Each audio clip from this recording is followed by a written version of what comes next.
ভাই আজকে প্রশ্ন বলছে এবিসি ত্রিভুজের ত্রিকোণটা 90 ডিগ্রি। এবিসি ত্রিভুজের ত্রিকোণটা কত ডিগ্রি ভাই? 90 ডিগ্রি। এর মানে বুঝে যাচ্ছে এবিসি ত্রিভুজটি একটি সমকোণী ত্রিভুজ।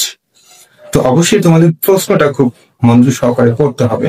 যদি প্রশ্নটা পড়ে যদি একটা চিত্র অঙ্কন করো, ইনশাল্লাহ জ্যামিতি অনেক ইজি হয়ে যায়। তো ভাইয়া এবিসি ত্রিভুজের ত্রিকোণটা বলছে 90 ডিগ্রি এবং ডি বিসি এর কি বিন্দু ভাইয়া? মধ্যবিন্দু। যদি হয় তাহলে আমাকে প্রমাণ করতে হবে যে এবি স্কোয়ার। তাহলে এবি স্কোয়ার বলতে কি? এবিসি ত্রিভুজের এবি স্কোয়ার, এর মানে দেখাই যাচ্ছে ভাইয়া এবিটা হচ্ছে কি অতিভুজ।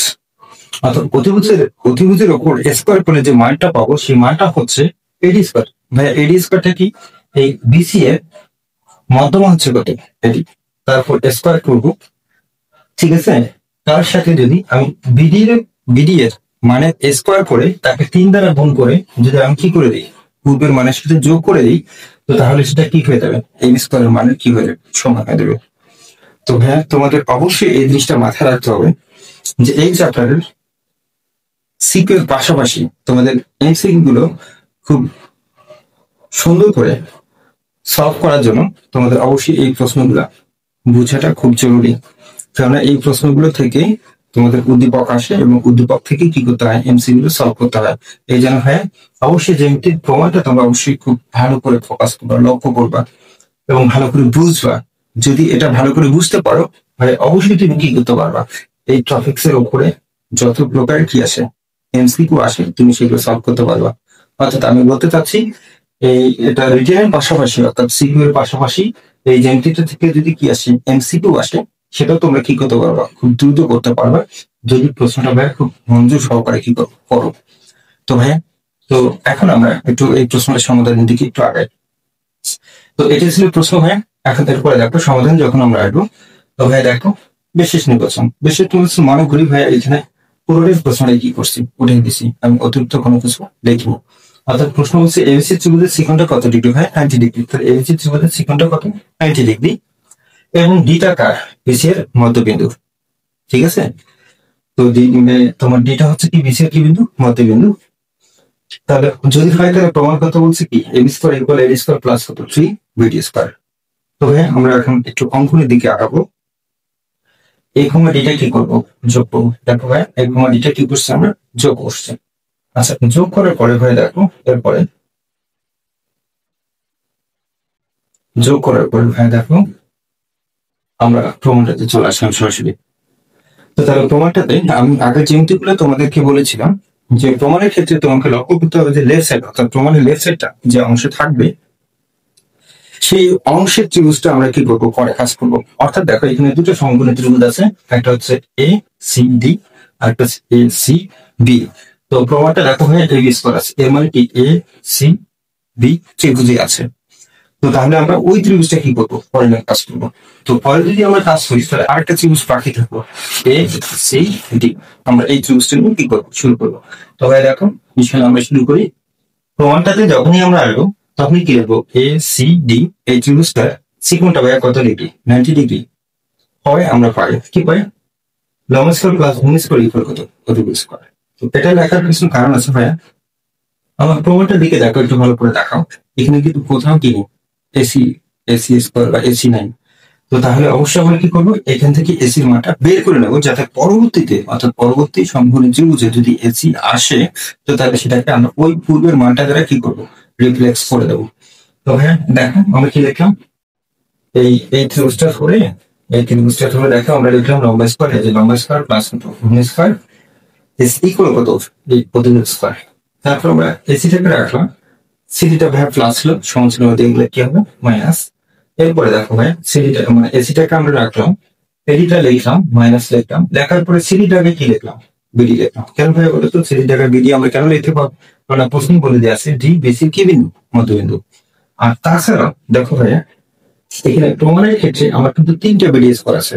তো আমরা চেষ্টা করবো সর্বোচ্চ কি আনা? বিডি স্কয়ার আনা।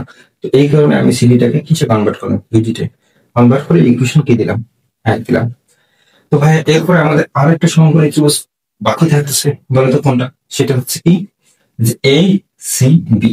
আচ্ছা ভাই এ সি বি যদি আমরা ত্রিভুজটা দেখি ভাই দেখো, যে এ সি বি ত্রিভুজ যদি দেখি এখন অনায়াসে আমরা কি করবো? পিথাগোরাসের সূত্রটা অ্যাপ্লাই করতে পারবো। দেখো ভাই এসিবি ত্রিভুজে সেকন ইকুয়াল কত ডিগ্রি? 90 ডিগ্রি হওয়ায় আমরা কি পাই? অতিভুজ স্কয়ার ইকুয়াল লম্ব স্কয়ার প্লাস ভূমি স্কয়ার। ভাই এক্ষেত্রে আমি সরাসরি কি লিখলাম? অতিভুজ স্কয়ার ইকুয়াল লম্ব স্কয়ার প্লাস ভূমি স্কয়ার। এর পেছনে কারণ কি ভাই? দেখো প্রমাণের বাম সাইডটাতে কি আছে? AB square. ওই জন্য সরাসরি আমরা এটা লিখলাম অতিভুজ স্কয়ার ইকুয়াল লম্ব স্কয়ার প্লাস কত? ভূমি স্কয়ার। আমার এসি স্কয়ারটা রাখলাম, প্লাস রাখলাম। এখন ভাই দেখতো এই বিসিটাকে আবার আমরা কি লিখতে পারি? টুবিডি। কেন ভাই? বিসিটাকে অর্থাৎ এই বিসিটাকে কেন আমরা টুবিডি লিখতে পারি? তো ভাই দেখো বিসি কে যদি আমি ভেঙে লিখি, সিডি যোগ কত? বিডি। সিডি যোগ কত? বিডি। সিডির জায়গায় আমরা আবার কি লিখতে পারি? বিডি। কেন? কারণ ডিটা কি? বিসির কি বিন্দু? মধ্যবিন্দু। তো তাহলে সিডির পরিবর্তে বিডি লিখলাম, এদিকে বিডি তো আসি, তো একটা বিডি যোগ করলে কি আসছে ভাই? 2 বিডি। তো ভাই এই যে দেখো আমরা বিসির জায়গায় কি লিখলাম? 2 বিডি। এছাড়া আরেকটা কারণ হিসেবে প্রমাণের দিকে বারবার তাকাও, একটু প্রমাণের দিকে তাকাও, এখানে কিন্তু 3টা বিডি স্কয়ার আছে। তো আমরা বিসিটাকে ফার্স্টে কি করবো? কনভার্ট করবো কিসের মাধ্যমে? বিডির মাধ্যমে। তো আমরা দেখো বিসি, এই যে বিসি মান কত? 2 বিডি। এই যে স্কয়ার ছিল আমরা স্কয়ারটা লিখে দিয়েছি ভাই। এরপরে দেখো ভাই আমরা এই যে এসি স্কয়ারের যে মানটা পেয়েছি, এই যে দেখো এসি জায়গায় আমি কি লিখলাম? এবি স্কয়ার মাইনাস কত? BD square. এবং আমরা একটু পাশে লিখে দিই, যে এই জিনিসটা আমরা কোথা থেকে পেয়েছি? 1 নম্বর সূত্র থেকে পেয়েছি ভাই। এই জিনিসটা কোথা থেকে পেলাম? 1 নম্বর সমীকরণ থেকে। তো তাহলে দেখো ভাই এসির পরিবর্তে এডি স্কয়ার মাইনাস কত লিখলাম? BD square. বাট প্লাস আছে, প্লাস থাকলো, 2 উপর স্কয়ার করলে 4, বিডি উপর স্কয়ার করলে বিডি স্কয়ার। এরপর দেখো ভাই আমরা যদি কি একটু যোগ বিয়োগ করে নিই, দেখো এখানে এডি স্কয়ার থাকলো, বিডি স্কয়ারটাকে আমরা রাখলাম। এরপর ভাই দেখো 4টা বিডি স্কয়ার থেকে যদি একটা বিডি স্কয়ার বাদ দাও, তো তাহলে এখানে থাকতেছে 3টা বিডি স্কয়ার। তো ইনশাআল্লাহ ভাইয়া দেখো আমরা কিন্তু আমাদের প্রমাণের একবারে দেওয়া পর্যন্ত কি পৌঁছে গেছি। তো ভাই দেখো আমরা লাস্ট লাইনটা কি লিখলাম? তারপরে শেষের লাইনটা লিখলাম, দেখো এডি স্কয়ার থাকলো, এডি স্কয়ার থাকলো, প্লাস 3 বিডি স্কয়ার থাকলো। তো এটাই ছিল ভাই আজকে আমাদের কি জ্যামিতির প্রমাণ। তো তো ভাই আরো আমি আজকে জ্যামিতিটা বিষয় বলবো। তোমরা এই জ্যামিতিটা করার আগে তোমরা মাথায় রাখবা যে আসলে আমার প্রশ্নটা কি, আমি প্রশ্নটাকে ভালো করে বুঝলাম কিনা সেটা। এবং এরপরে তোমরা অবশ্যই কি করবা? এই জ্যামিতিটা প্রমাণের ক্ষেত্রে তোমরা চিত্রটা খুব ভালো করে অঙ্কন করবা। এবং প্রশ্ন দিয়ে চিত্রটা অঙ্কন যখন করতে পারবা, এরপরে তোমার মাথায় রাখতে হবে তোমাকে কি করতে হবে। প্রথমে ছোট ত্রিভুজটা নিয়ে কাজ করতে হবে, এরপরে বড় ত্রিভুজটা নিয়ে কাজ করতে হবে। কেন তুমি প্রথমে ছোট ত্রিভুজটা নিয়ে কাজ করবা? কারণ ছোট ত্রিভুজটা নিয়ে কাজ করলে তোমাকে এসি স্কয়ার মানটা বের করতে হবে। ওই জন্য ছোট ত্রিভুজটাকে কাজ করে কি করবা? এসি স্কয়ার মানটা বের করে দেবা। তো ওই মানটা আবার পরবর্তীতে কি করবা? অ্যাপ্লাই করে দেবা। ইনশাআল্লাহ অ্যাপ্লাই করে দিলে তোমার জ্যামিতিটা কি প্রমাণ হয়ে যাবে। তো আজকে এই পর্যন্ত। তোমরা খুব ভালো থাকবে, সুস্থ থাকো। ইনশাআল্লাহ আমি আবারও তোমাদের সামনে হাজির হব উচ্চতর গণিতের 3য় অধ্যায় 4 নম্বর প্রশ্ন। এই পর্যন্ত খুব সুস্থ থাকো, খুব ভালো থাকো এবং খুব মন সহকারে কি করো? পড়াশোনা করো। Bye bye.